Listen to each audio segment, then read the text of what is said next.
Hello friends, welcome to Yamaruchi. ఇవాళ మీకు ఈ వింటర్ సీజన్ వస్తుంది కదా. ఈ వింటర్ సీజన్లో అతి సులువుగా, అతి చవకగా, అంటే మన స్థాయిని బట్టి ఒక డిష్ తయారు చేసుకోవచ్చు. అది ఎలాగా తయారు చేసినా రుచికరంగా ఉంటుంది. అదే కాకుండా అతి సులువుగా పిల్లల నుంచి ముసలి వాళ్ళ దాకా తయారు చేసుకోవచ్చు. దీంట్లో నైపుణ్యం అవసరమే లేదు. అంటే ఒక నైపుణ్యమైన వ్యక్తి తన స్కిల్తో ఇది తయారు చేయొచ్చు అనే మాటనే లేదు.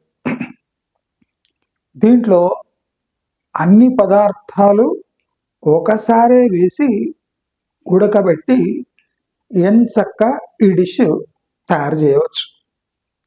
దీన్నే పొంగల్ అంటారు, దీన్నే కిచిడి అంటారు, దీన్నే కన్నడలో హుగ్గి అంటారు. దీంట్లో ముఖ్యమైన పదార్థం అంటే ఇది పోషక విలువలతో కూడిన పదార్థంతో తయారు చేయబడుతుంది. అదే పెసరపప్పు. అయితే ఈ కిచిడి తయారు చేసుకోవడం వింటర్లో శ్రేయస్కరం. మనం చూడొచ్చు, గుళ్ళల్లో కూడా ఈ పొంగల్ ఈ ప్రసాదం రూపంలో ఇస్తూ ఉంటారు.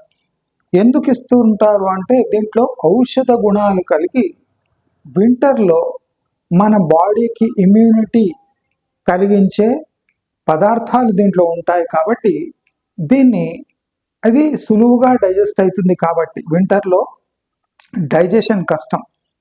ఈ ముసలి వాళ్ళలో లేదా ఏజ్ అయిన వాళ్ళలో అరుగుదల చాలా తక్కువ ఉంటుంది. కాబట్టి ఈ కిచిడి తయారు చేసుకొని తింటే అరుగుదల బ్రహ్మాండంగా ఉంటుంది, పోషక విలువలు అందుతాయి, సులభంగా నిమిషాల్లో తయారు చేసుకోవచ్చు. దీంట్లో ఏమంటే ఈ పొంగల్ లేదా హుగ్గి లేదా కిచిడి మనం కుక్కర్లో తయారు చేసుకోవచ్చు. ఇవాళ మీకు ఈ హుగ్గీలో, కిచిడీలో ఏ పదార్థాలతో మనం తయారు చేస్తామో ఒకసారి చూపిస్తాను, రండి. ఇప్పుడు ఈ కిచిడి తయారు చేయడానికి మనకు రెండు పదార్థాలు అవసరం. ఒకటి రేషన్ బియ్యం. గమనించండి, మనకు రేషన్ బియ్యంతో ఈ కిచిడి ఎంతో రుచికరంగా మెత్తగా తయారవుతుంది. రెండోది ఇది పెసరపప్పు. పెసరపప్పు రేషన్ బియ్యం.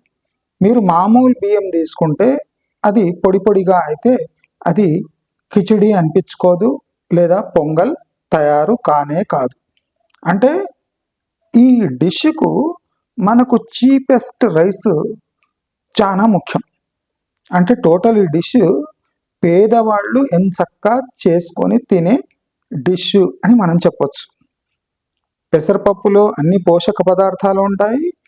బేస్ కోసం మనం రైస్ యూజ్ చేస్తున్నాం. దీంట్లో ఈక్వల్గా రెండు తీసుకోవచ్చు, లేదా మనకు పోషక పదార్థాలు ఎక్కువ కావాలి అనుకుంటే పెసరపప్పు క్వాంటిటీ కూడా మనం పెంచుకోవచ్చు. ఆ సౌలభ్యం ఈ డిష్లో ఉంది.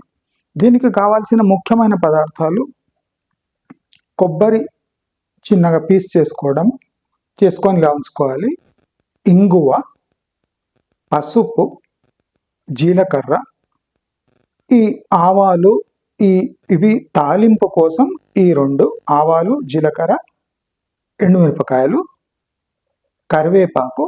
దీంట్లో మెయిన్ కిచిడి ఎట్లా అనిపిస్తుంది, దీన్ని ఎందుకు అంటారు అంటే దీంట్లో ముఖ్యమైనది ఈ బ్లాక్ పెప్పర్, కాళీ మిరి అంటారు.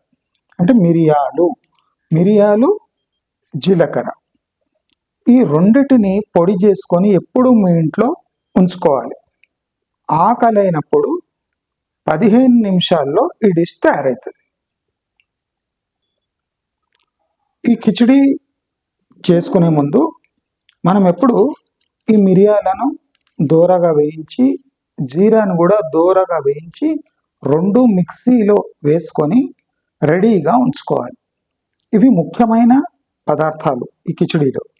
దీంట్లో పోషక పదార్థాలు ఉంటే, ఈ పెసరపప్పులో పోషక పదార్థాలు ఉంటే, ఈ మిరియాలలో ఔషధ పదార్థాలు, జీలకర్రలో అరిగించే తత్వం ఉంది కనుక ఈ పెసరపప్పు ఫ్యాట్ ప్రోటీన్ ఉంటుందో దాన్ని అరిగించడానికి ఈ జీలకర్ర మిరియాలు అంటే ఔషధ గుణాలు కలిగి ఈ పెసరపప్పును అరిగించడానికి ఇవి రెండు తోడ్పడతాయి. దాంతోపాటు కమ్మని రుచి కోసం మనం ఇది ఎండు కొబ్బరి చిన్న పీస్లా చేసుకొని వేసుకోవచ్చు.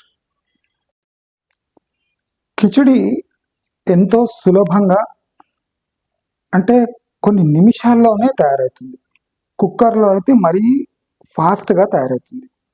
దీంట్లో అంటే ఈ అన్నం యొక్క అంటే టెక్స్చర్ పొడి పొడిగా రావటం అవసరం లేదు కనుక కొద్దిగా ఎక్కువ ఉడికినా తక్కువ ఉడికినా ఈ కిచిడి రుచికరంగా మెత్తగా తయారవుతుంది.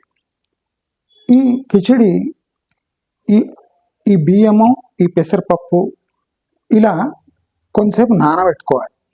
ఒక 15-20 నిమిషాలు లేదా అర్ధగంట నానబెట్టుకోవాలి.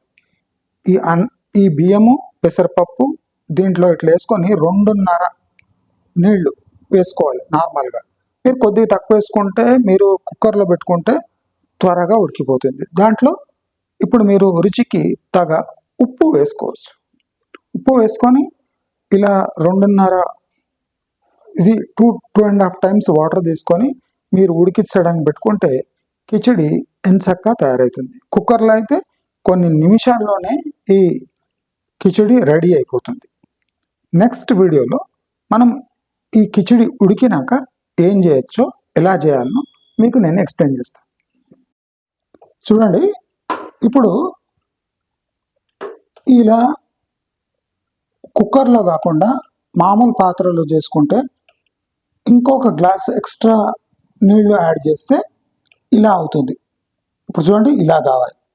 సెగలు కక్కుతున్న పొంగల్ ఇలా ఉంటుంది. ఘాటైన మిరియము మరి జీలకర్ర ఘాటుతో పాటు దీనికి కాంబినేషన్గా మనము పచ్చి పులుసు చేసుకోవచ్చు.